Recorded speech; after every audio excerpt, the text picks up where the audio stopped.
throw it. Mahomes, throw it 50, throw it 60 times. What concerns me about them, Skip, is that they don't have a back that can run time off the clock. And if you saw yesterday when they got up to the big lead, they really had to throw the ball, swing passes, a lot of, stuff like that to try to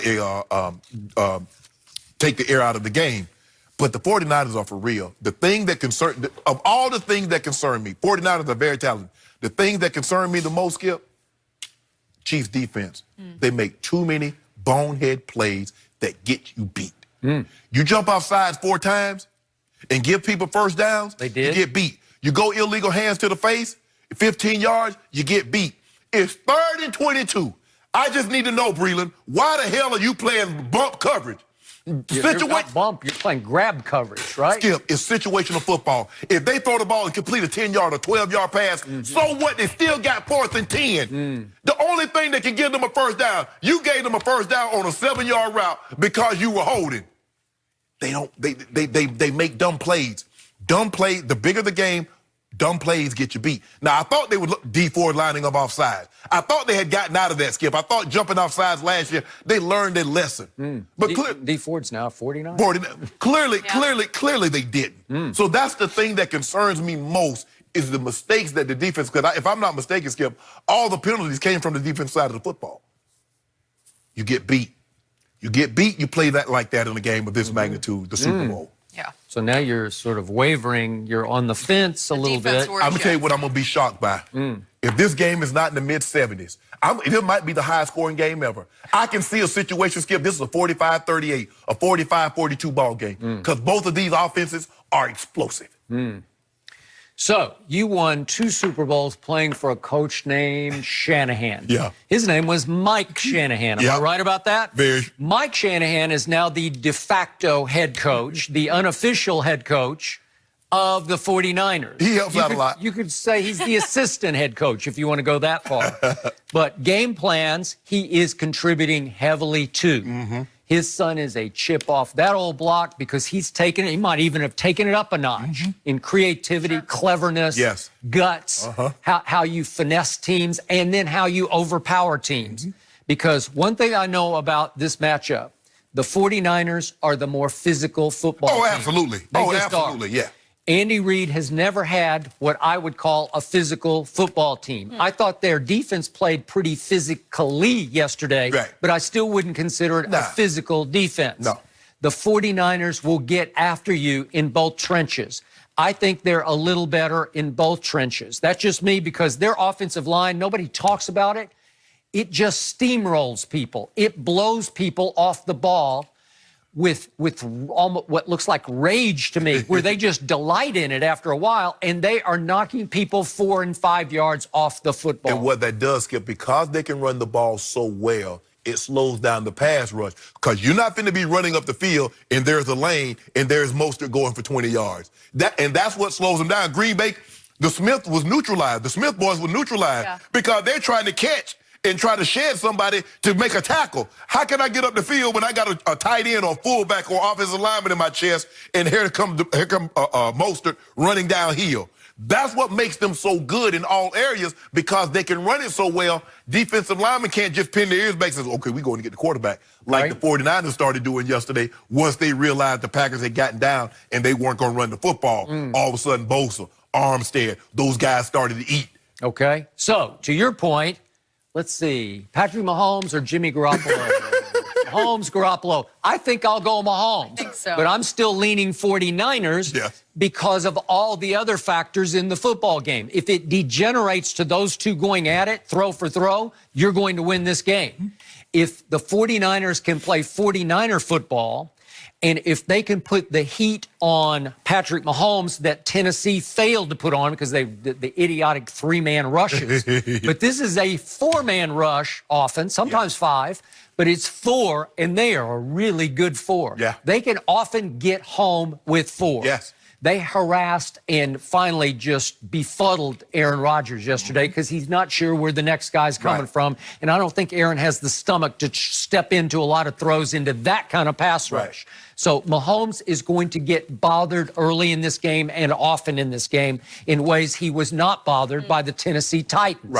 So if you got that on your side, and then you've got that zone, outside zone running game where you're just here and there and here and there, and you can pound it and control the clock and basically keep Jimmy G out of the game, I think you got a chance. Now, Jimmy G's still got a big arm. He's sort of like Ryan Tannehill. He can make throws. He can make some throws. He's going to have to make a few more than he did yesterday. And the thing was, Skip, if you remember late in the ball game, even though they were running the ball to take more time off the clock, Jimmy G had to throw some passes. He completed one to George Kittle. That was a huge one. That was his best throw of the game, or biggest throw of the game. Right. So, yeah, he's going to have to make some throws. But the thing is, but you don't because they haven't come into this playoffs, Emmanuel Sanders and Deebo Samuels and those guys can still make plays now.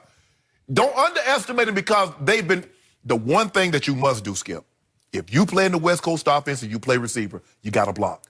They're the best blocking receivers in all of football. Now, I remember times when I was playing for Kyle's father, Mike, that Mike didn't think the receivers were physical enough in the run game. And we go 9-on-7. Now, you know what 9-on-7 is. There is no threat or no pass. Mike says, okay, you didn't want to block on Sunday. I'm going to see if you're going to block today. Because there's no threat of the pass, and you're going to have to dig the safeties out. You're going to have to block those corners. So you look at Emmanuel Sanders, you look at Deebo Samuels, you look at the Samuels, you look at those receivers. Anytime you run the football for 200-plus yards, your receivers are getting after people. So what did Kittle say on ESPN last night after the game about Emmanuel Sanders? He got one target, caught no balls in the game. This is Emmanuel Sanders. Yes. How many? There'd be games in Denver where he'd catch, I don't know, 10, 12. 112. He went for over 100 against the Patriots in the championship game. Okay, got it. Kittle said that Emmanuel was back in the locker room crowing about all the good blocks he had made. Yes. Because it has been instilled in those receivers, they cannot be diva receivers. Ooh. We don't have Odell going here. We don't have Odell versus Jarvis here for who gets the most targets and balls. We got who threw the best blocks. That says a lot. And Kittle is, again. I watched him yesterday. He did a number on the Smith boys. He did. Skip, he did a number. Listen. He's the best complete tight end in football. He's the most complete tight end in football. He might be the most complete tight end. He might even be a better blocker than Gronk, Skip. If you watch him, his hand placement, the way he steps and set that edge, listen, you talk not what my cup of tea. You know, I did a couple of times a game, get it? But I was trying to get out like a scout on a new route. When it was time to block, you were drinking a cup of tea. Yeah, right?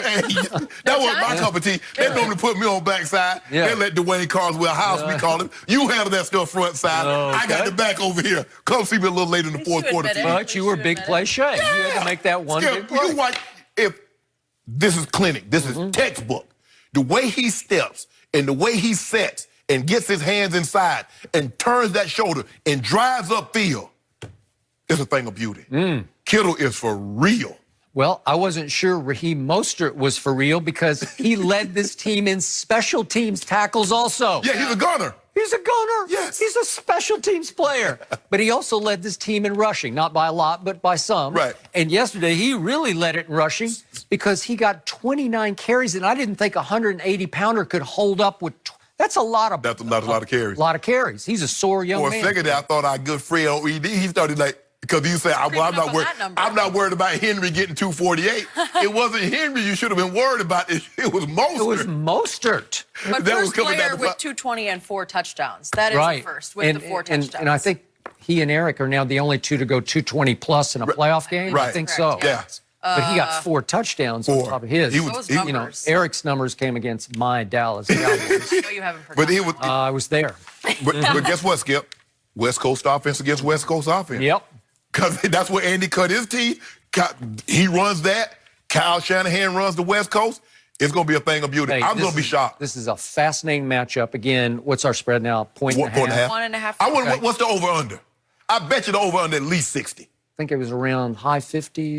It's got to be, because they know what's coming. It's coming, Skip. Well, would you believe there's never been a Super Bowl spread that ended at pick'em, like at game time it was pick'em? I think this one might have a shot. Might have a shot. That's a good point. Yeah. So 25 years for San Francisco since they've won, 50 for the Chiefs. I mean, these fan bases, it's going to be wild in Miami. I'm looking forward to it. It is a fascinating matchup. It really is. It really is. Okay, guys, what did Conor McGregor prove Saturday night?